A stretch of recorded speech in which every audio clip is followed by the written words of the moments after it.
Hello, rebonjour à tous.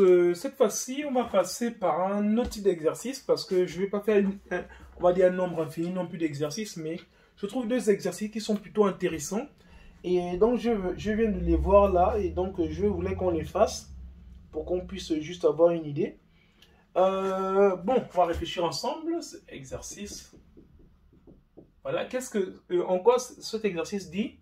On a z plus 1 sur z égale à 2 cosinus θ. 2 cosinus θ. Et la question c'est démontrer, non, on va dire, voilà, on soit z d'un nombre complexe tel que ça, démontrer que pour tout, ouais. Bon, on nous demande de démontrer, démontrons que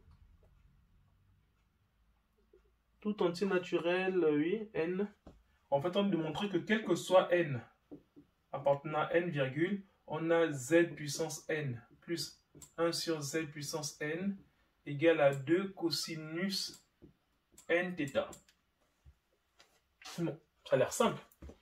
Ça a l'air pas bien compliqué. Bon, quand on voit déjà ici et on voit le lien, donc ouais, ça a l'air pas trop difficile. Mais déjà, comment on va déjà l'aborder? Déjà, ce qu'il faut, c'est qu'on est dans le chapitre des nombres complexes. On est en train de résoudre des équations ici. Et donc, ce qui va se passer, c'est que je vais prendre ce point, je vais prendre, on va dire, z plus 1 sur z, qui est égal à 2 cosinus θ. Bon, c'est un classique quand on était au lycée. Ça veut dire que là, quand on résout, on va dire, quand on résout ça, c'est-à-dire, on peut multiplier tout par z. Comme ça, on aura ici, on va dire, on va faire tout ça par z. Là, on aura donc ici z au carré plus 1 qui serait, on va dire, moins 2 z cosinus θ égale à 0. Donc, on aura z au carré moins 2z cosinus θ plus 1 égale à 0. Déjà là, ça nous fait penser, même si nous sommes dans les nombres complexes, on est à une équation du second degré. Donc, pour cela, on peut résoudre les équations. Donc, on va poser le delta, le discriminant. Ça dépend, d'autres posent delta majuscule, d'autres posent delta minuscule. Ça dépend des uns et des autres. Mais en fait, ça va donner, en fait, qu'est-ce que ça donne ici? Ce sera, on va dire, b carré moins 4ac. Ça, c'est la formule qu'on a tous connue.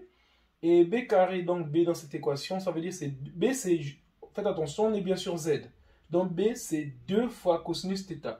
Donc, c'est 2 cosinus θ au carré moins 4 fois 1 fois 1. Ça devient ici donc 4 cosinus carré θ moins 4. Donc ici, qu'est-ce qu'on peut faire là?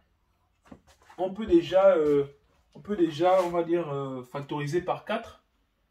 On aura donc delta qui serait égal à 4 facteurs de cosinus carré θ moins 1. Ok. Oui, ça me donne quoi? Qu'est-ce qui se passe là? Si je fais ça, si je mets moins en facteur, on aura, d'abord je vais mettre moins en facteur, on aura moins 4 facteur de 1 moins cosinus carré θ. Et nous on sait que d'après la loi de base, on a cosinus carré θ plus sinus carré θ est égal à 1. Ce qui entraîne que sinus carré θ égale à 1 moins cosinus carré θ. Donc ici, ce qui est là, ce sera juste sinus carré θ. Donc ce qui nous entraîne qu'on aura donc delta qui sera égal à moins 4. Et maintenant on aura sinus carré θ. Ok, donc ici ce qui se passe, c'est que déjà on peut remarquer qu'ici moins 1 c'est i au carré. Donc ça devient ici 4i au carré, facteur de sinus carré θ. Donc ça devient, on peut dire juste, ça devient donc 2i sinus θ, le tout au carré. Voilà delta, notre discriminant. Donc là, on a delta qui est notre discriminant qui est égal à ça. Et ensuite, maintenant, ce qu'on va faire, c'est qu'on va essayer de résoudre les équations maintenant. C'est-à-dire qu'on a deux équations, z1 et z2. z1 égale à moins b.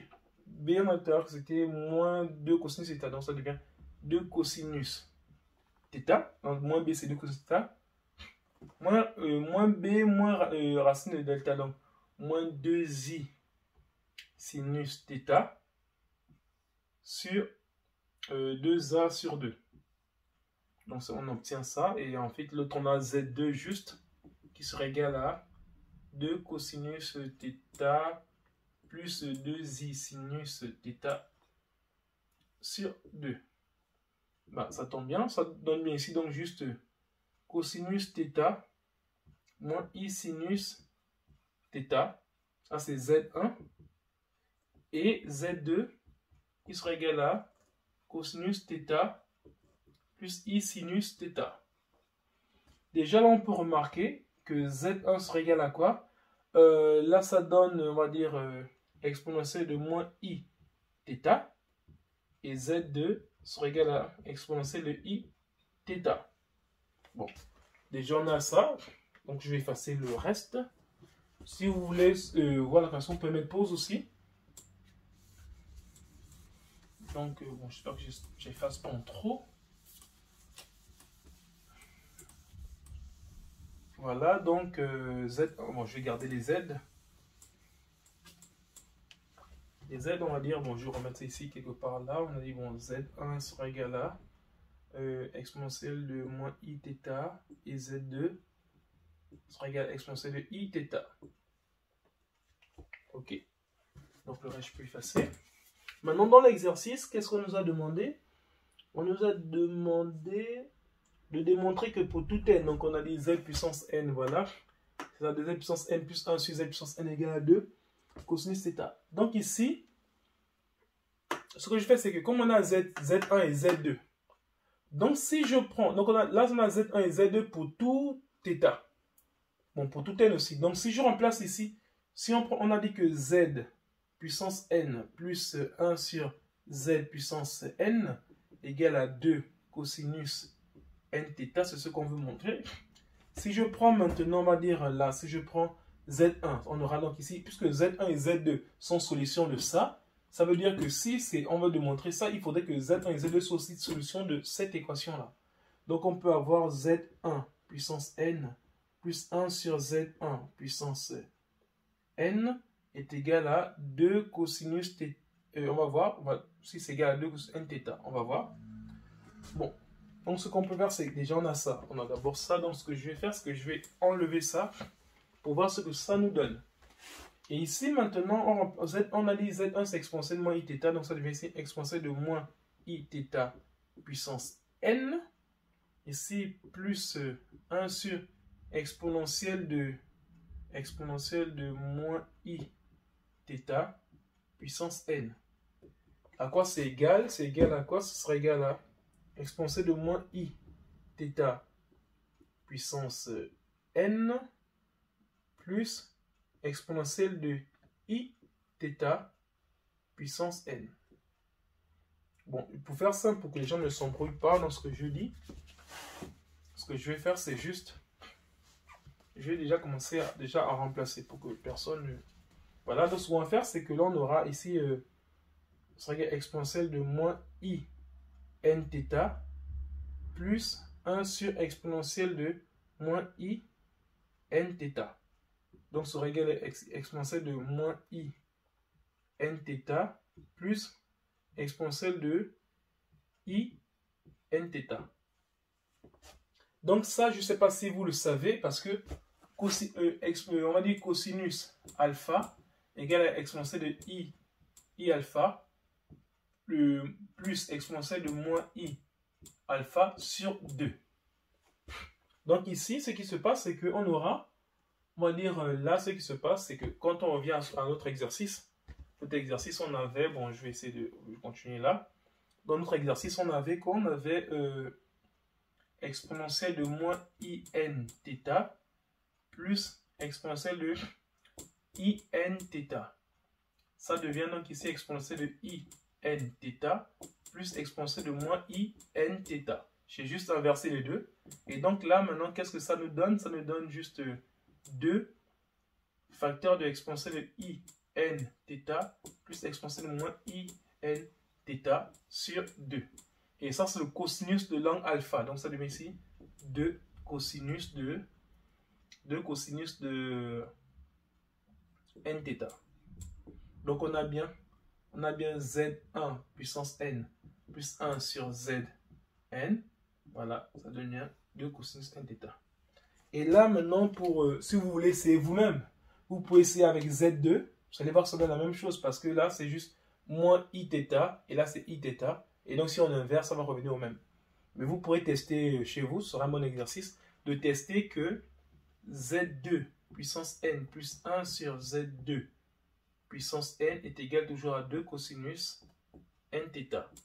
Avec Z2 est égal à exponentielle de Iθ. Voilà. Donc ça c'est, voilà, l'exo là il est fait. Ensuite, donc vous pouvez mettre pause toujours sur la vidéo. J'ai juste rapidement un autre exercice je trouve aussi pas mal. Que j'ai vu là, j'ai vu deux exercices. C'est aussi un peu avec les sommes, on nous donne A. Exo, on nous donne, il a l'air un peu technique quand même. Somme de K allant de 0 à n-1.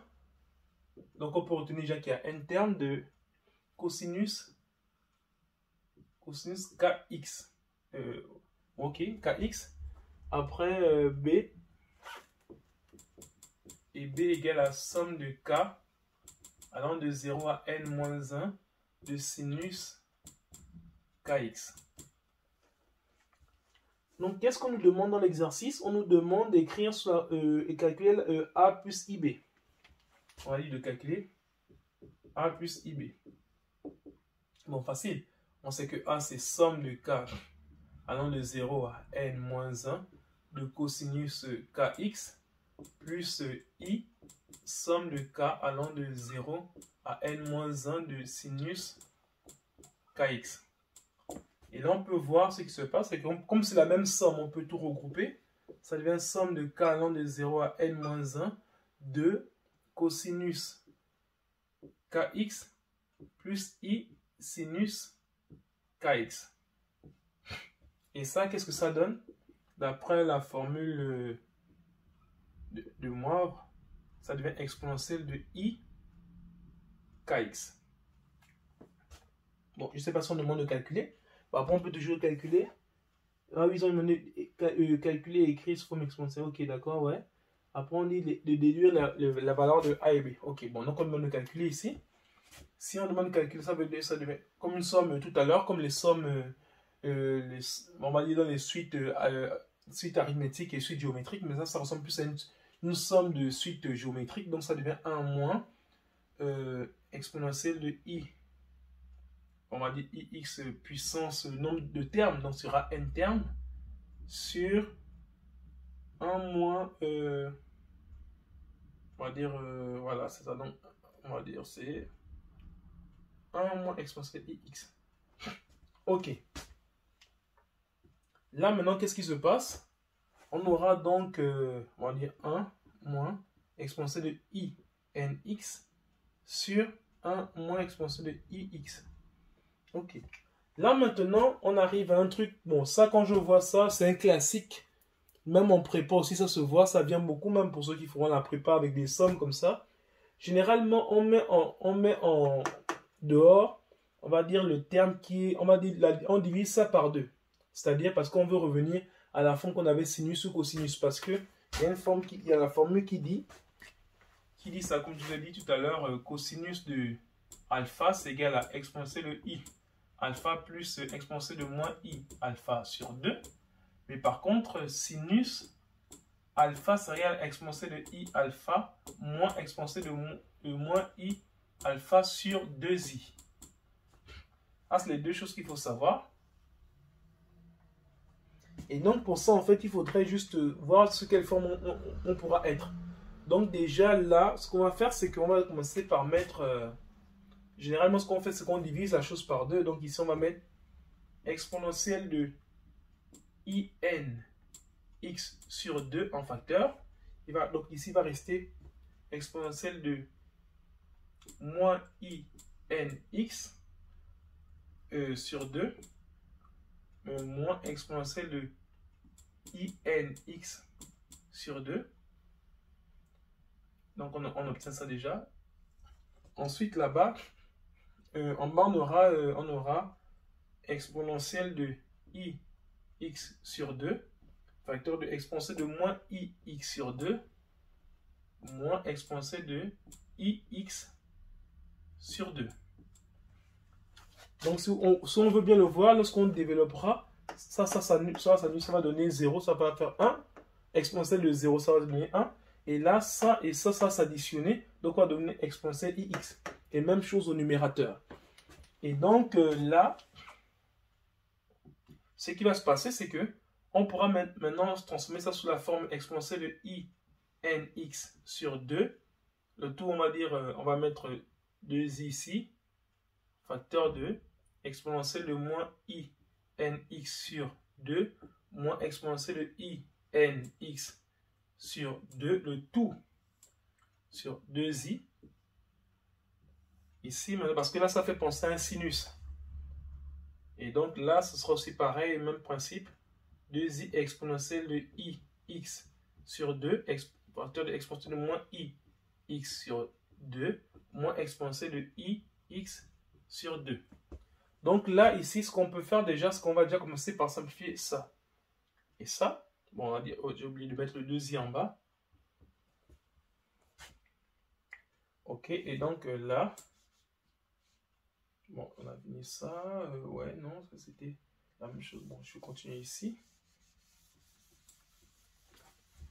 Et donc, ce qui va se passer, c'est que je vais mettre le moins devant. On aura moins exponentielle de inx sur 2.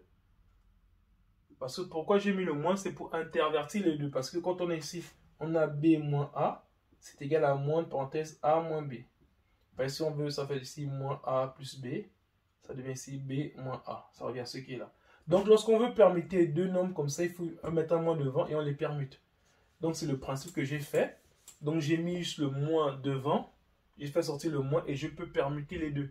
Donc, on aura ici exponentielle de inx moins sur 2 moins exponentielle de moins inx sur 2, le tout sur 2i, sur exponentielle de inx sur 2, facteur de exponentielle, même principe aussi, je mets le moins aussi, exponentielle de ix, non, pardon, c'est ix, pardon, ix sur 2, moins exponentielle de moins ix sur 2, le tout sur 2i. Voilà. Et donc, ce qui se passe là, c'est que je peux enlever les moins en haut et en bas. Et donc, ce qui va se passer là, c'est que ici, on a maintenant exponentielle de inx sur 2. On va dire sinus. Non, pardon, ici, c'est. Non, en haut, ici. En haut, là, c'est nx qui était là. Nx, ici en bas. Oui, pardon. Désolé, c'est moi. C'est ici, là, ouais. Parce que là, on est déjà en bas. Donc, ici, en haut, déjà, c'est ça. In, ça devient sinus nx comme ça. Sur exponentielle de ix sur 2 de sinus x. Bon, ici, c'est sur 2 ici. Et là aussi, sur 2. Donc là, maintenant, si j'enlève ce qui est là, qu'est-ce que ça nous donne? Là, maintenant, ici, dans ce cas, ce qui se passe, c'est qu'on va maintenant pouvoir simplifier ce qui est là. Donc, on aura donc ici, ça on peut faire monter, ça devient ici exponentielle de inx moins ix, après multiplié par sinus de nx sur 2, sur sinus de x sur 2. Et donc là, maintenant, ce que ça nous donne, ça donne ici exponentielle de i. Bon, je vais simplifier la tâche pour ne pas aller trop vite. Ça fait ix, facteur de n moins 1, multiplié par sinus de nx sur 2 sur sinus de x sur 2. Donc, voilà un peu ce que ça nous donne. Donc, a plus ib est égal à exponentielle de ix n-1 multiplié par sinus de nx sur 2 et sinus de x sur 2. Donc, c'est vrai que cet exercice, il est un peu technique, je trouve, mais c'est bien de pouvoir manipuler ce genre de calcul.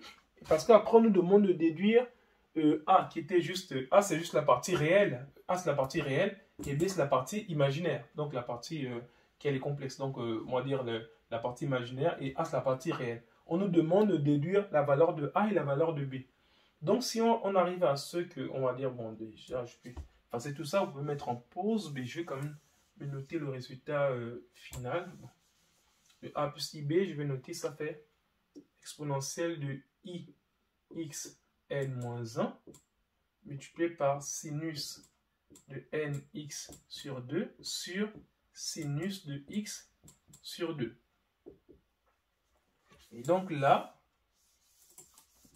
on nous demande maintenant de trouver A et de trouver A et B. Bah, il faut juste trouver la partie complexe, la partie imaginaire. La partie imaginaire et la partie réelle. Donc on peut décomposer ça, ça devient juste, ici, ça devient juste cosinus de ix, facteur de n-1, plus i sinus de ix, non, pardon, pas ix, x tout court, i sinus de x, facteur de n-1, le tout, multiplié par sinus de n x sur 2 sur sinus de x sur 2. Et là, maintenant, dans notre cas, la partie réelle, ça va être son train qu'on aura ici dans A qui est la partie réelle. A sera égal à cosinus de x facteur de n-1 multiplié par sinus de nx sur 2 sur sinus de x sur 2. Ça, c'est A. Et B, c'est la partie juste imaginaire, donc ce sera juste sinus de x facteur de n-1 sinus de nx sur 2 sur sinus de x sur 2. Donc, voilà B. Et voilà A. Bon, ce sont des exercices vraiment techniques, mais je trouve que c'est bien de les manipuler. Donc, à votre tour, exercez-vous. Ne voyez pas si c'est difficile ou pas. Si vous avez des questions, posez-les. S'il y a des choses qui allaient trop vite, c'est juste aussi à cause du temps. Mais j'essaie d'être le plus clair possible. Et donc, si vous avez des questions, n'hésitez pas. Nous sommes arrivés au terme des exercices sur les nombres complexes. Bon, on verra le prochain chapitre qu'on abordera selon les commentaires des uns et des autres. Bon, maintenant, je vous dis au revoir et rendez-vous au chapitre suivant. Merci.